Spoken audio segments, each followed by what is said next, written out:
శ్వేతపత్రం పేరుతో కాంగ్రెస్ చేసిన డ్రామా రివర్స్ అయింది. తప్పుల తడకగా విడుదల చేసిన శ్వేతపత్రంలో కాంగ్రెస్ సెల్ఫ్ గోల్ చేసింది. కాంగ్రెస్ చేసిన తప్పులను హరీష్ రావు, అక్బరుద్దీన్ ఎత్తి చూపడంతో కనీసం సమాధానం చెప్పలేక ఆ పార్టీ నేతలు చేతులెత్తేశారు. హరీష్ రావు ప్రశ్నలకు ఆన్సర్ లేకపోవడంతో రాజకీయ విమర్శలకు దిగి మమ అనిపించారు కాంగ్రెస్ నేతలు.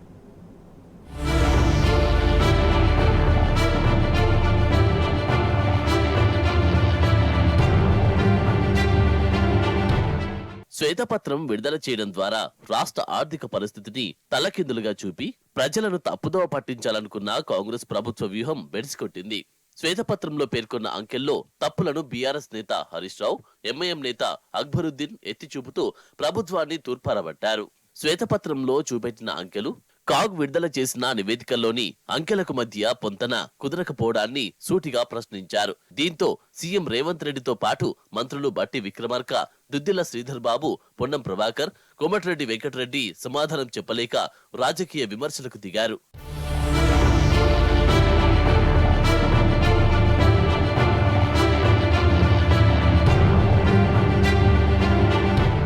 ఉమ్మడి ఆంధ్రప్రదేశ్ ఏర్పడినప్పటి నుంచి తెలంగాణ ఏర్పాటు వరకు ఆర్థిక అంశాలపై పరస్పర విభిన్నమైన అంకెలను ప్రదర్శించిన కాంగ్రెస్ ప్రభుత్వం వాటిని గట్టిగా సమర్థించుకోవడంలో విఫలమైంది. ప్రత్యేక రాష్ట్రం ఏర్పాటు నాటికి అనేక కమిటీల నివేదికలను ఔపోసాన పట్టిన హరీష్ రావు స్పష్టంగా సూటిగా నివేదికల్లోని అంశాలను బయటపెట్టడంతో కాంగ్రెస్ నేతలు తెల్లముఖాలేశారు. మంత్రులు, ఎమ్మెల్యేల అనుభవాలేమీ కొట్టొచ్చినట్టు కనిపించింది. ఇటు అంకెల్లో అటు విమర్శలు చేయడంలో, ప్రతిపక్షాల ప్రశ్నలకు సమాధానాలు చెప్పడంలో అధికార పక్షం పూర్తిగా వెనుకబడింది. ఒక్కో ప్రశ్నకు సమాధానం కోసం వెతుక్కునే క్రమంలో రాజకీయ విమర్శలకు దిగారు.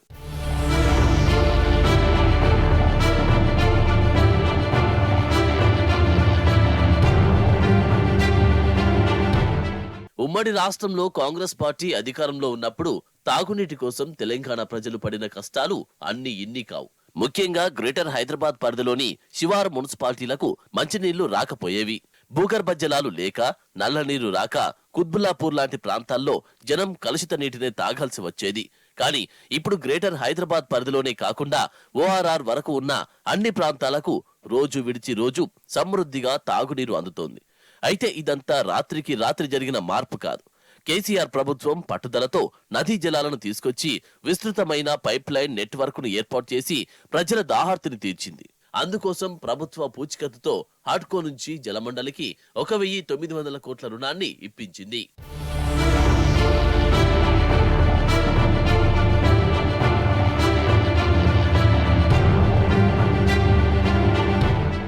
రాష్ట్ర ఆర్థిక పరిస్థితిపై రేవంత్ రెడ్డి ప్రభుత్వం అసెంబ్లీలో ప్రవేశపెట్టిన శ్వేతపత్రంలోని అప్పుల్లో ఇది ఒక భాగమే. అంతేకాకుండా జలమండలి ద్వారా చూపిన అప్పుల్లో దీంతో పాటు ఉమ్మడి రాష్ట్రంలో కాంగ్రెస్ ప్రభుత్వం చేసిన అప్పులు సైతం ఉన్నాయి. అయినప్పటికీ ఇవన్నీ కేసీఆర్ ప్రభుత్వం చేసిన అప్పులేనని, అవి తెలంగాణకు గుదిబండగా మారాయని ప్రజలను మభ్యపెట్టేందుకు రేవంత్ సర్కార్ ప్రయత్నించింది. వాస్తవంగా చూస్తే జలమండలి ద్వారా చేసింది అప్పు కాదని ప్రజలకు అందించిన సుజలమని స్పష్టమవుతుంది. ఉమ్మడి రాష్ట్రంలో ఏ ప్రభుత్వము జలమండలిని పట్టించుకున్న దాఖలాలే లేవు. ఫలితంగా ఆ సంస్థ ఏటా అప్పుల్లో కూరుకుపోయేది.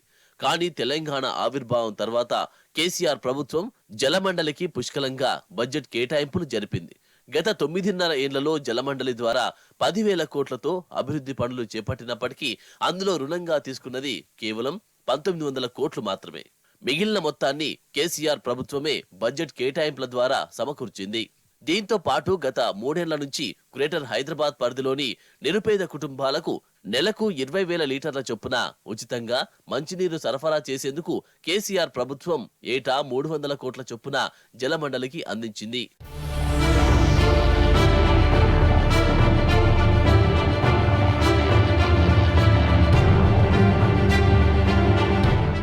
శాసనసభలో కాంగ్రెస్ ప్రభుత్వం చూపిన 5,164 కోట్లలో కేసీఆర్ ప్రభుత్వం తెచ్చిన 1,900 కోట్లను మినహాయిస్తే మిగిలింది 3,264 కోట్లు ఉమ్మడి రాష్ట్రంలో కాంగ్రెస్ ప్రభుత్వం చేసిన రుణాలే. కృష్ణా, గోదావరి నదుల నుంచి హైదరాబాద్ కు తాగునీటిని అందించేందుకు చేపట్టిన పనుల కోసం అప్పటి ప్రభుత్వ పూచికత్తుతో జలమండలి ఈ రుణాలను తీసుకుంది. వీటికి కేసీఆర్ ప్రభుత్వ హయాంలో జలమండలికి 912 కోట్లను వాయిదాల రూపంలో చెల్లించింది.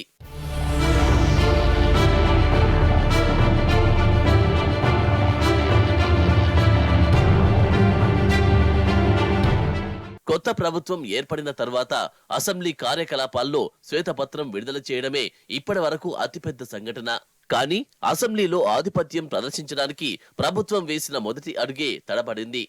అంకెల్లో తేడాలను వివరించడంలో ఎటు ప్రతిపక్షాల నుంచి వచ్చే ప్రశ్నలకు సహేతుకంగా సమాధానాలు చెప్పలేకపోవడంతో శ్వేతపత్రం తెల్లబోయినట్టయింది.